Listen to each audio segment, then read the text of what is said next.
বন্ধু বান্ধৱীসকল প্ৰথমতেই কওঁ নতুন বছৰটিয়ে যাতে আপোনালোকক কুশলে ৰাখে পুৰণি বছৰত যিবোৰ সমস্যা হৈ আছিল সেইবোৰ যাতে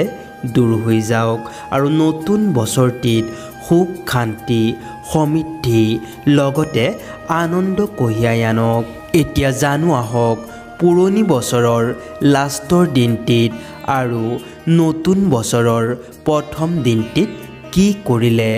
গোটেই বছৰটিত আপুনি সুকলমে পাৰ কৰিব পাৰিব এই কামটি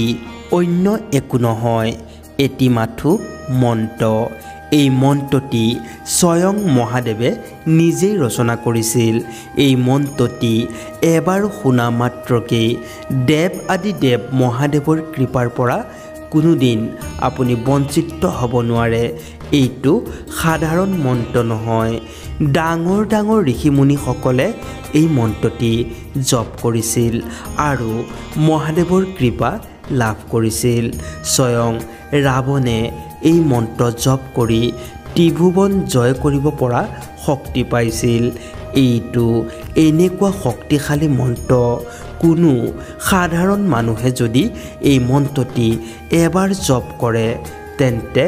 9টা গ্ৰহৰ বেয়া শক্তিৰ প্ৰভাৱ কোনোদিন সেই মানুহজনৰ ওপৰত নপৰে সেয়েহে আকৌ কৈছোঁ পুৰণি বছৰৰ লাষ্টৰ দিনটিত আৰু নতুন বছৰৰ প্ৰথম দিনটিত এই মন্ত্ৰটি যদি সঠিক সময়ত জপ কৰিব নোৱাৰে তেনেহ'লে কিন্তু কোনো ফল পোৱা নাযায় সেয়েহে এই মন্ত্ৰটি কিমান সময়ত বা কেই বজাত জপ কৰিব লাগে জানো আহক এই মন্ত্ৰটি জপ কৰা দুটা উত্তম সময় আছে এটা সময় হৈছে অৰ্ধৰাতি 12টা বজাত আৰু আন এটা সময় হৈছে ৰাতিপুৱা সূৰ্য উদয় সময় অৰ্ধৰাতি এই মন্ত্ৰ জপ কৰাৰ অৰ্থ হৈছে অৰ্ধৰাতিত যি শীতলতা আৰু মধুৰতা পোৱা যায় তাৰে এটি অপূৰ্বপূৰ্ণ অনুভূতি আৰু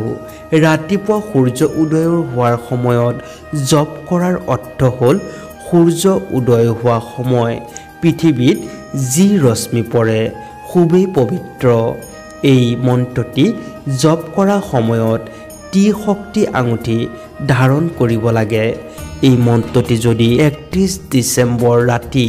12টা বজাত আৰু 1 জানুৱাৰী ৰাতিপুৱা সূৰ্য উদয়ৰ সময়ত জপ কৰিব পাৰে তেন্তে গোটেই বছৰ জুৰি আপোনাৰ সুখ শান্তি সমৃদ্ধি আৰু ধন টকাৰ কোনো অভাৱ অনাটনে দেখা নিদিয়ে এই মন্ত্ৰটি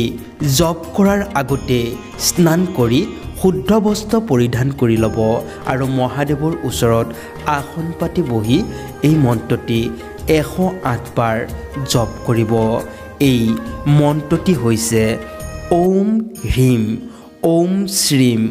ওম ক্লীম ওম